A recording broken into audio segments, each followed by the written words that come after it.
আসসালামু আলাইকুম। কেমন আছেন সবাই?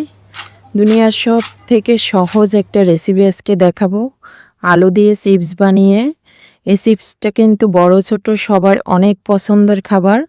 আর এটা ঘরে কতটা সহজে যে বানানো যায়, এটা না দেখলে বোঝাই যাবে না যে এত সহজেও এত মজাদার চিপস বানানো যায়।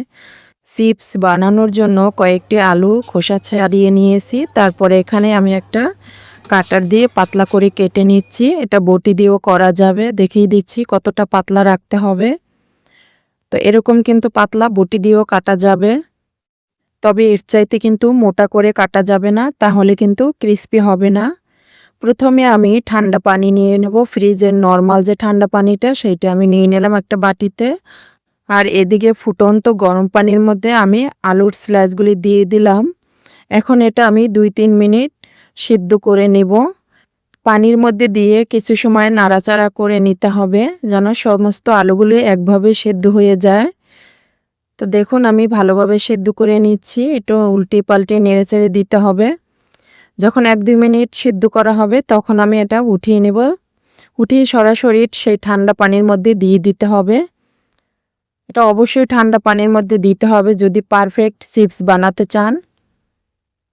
সমস্ত আলু উঠিয়ে আমি ঠান্ডা পানির মধ্যে দিয়ে এখন একটু ভালোভাবে নেড়েচেড়ে দিব। আলুগুলি যখন একটু ঠান্ডা হয়ে যাবে তখন আমি এখান থেকে উঠিয়ে নেব। প্যাকেটের যে চিপসগুলি থাকে আলুর, সেই চিপসের চাইতে কিন্তু এই বাসায় তৈরি করা চিপসটা কয়েক গুণ টেস্ট হয়। তো বাসায় এভাবে ট্রাই করে দেখতে পারেন যে এটা কতটা মজা হবে। সবগুলি আমি আলু উঠিয়ে একটা টিস্যুর মধ্যে নিয়ে নিব। যদি আমার মতো কেউ ঝটপট করে চিপস বানাতে চায় তাহলে এই পদ্ধতিটা ফলো করতে পারে।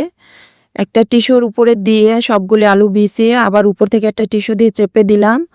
আর যদি হাতে সময় থাকে সেক্ষেত্রে কিন্তু একটা কাপড়ের উপরে ফ্যানের নিচে দিলে এর যে উপরের পানিটা সেইটা শুকিয়ে যাবে।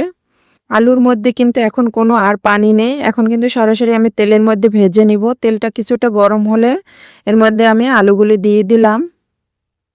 চিপস কিন্তু খুব কাছে থেকে এটা বানাতে হবে।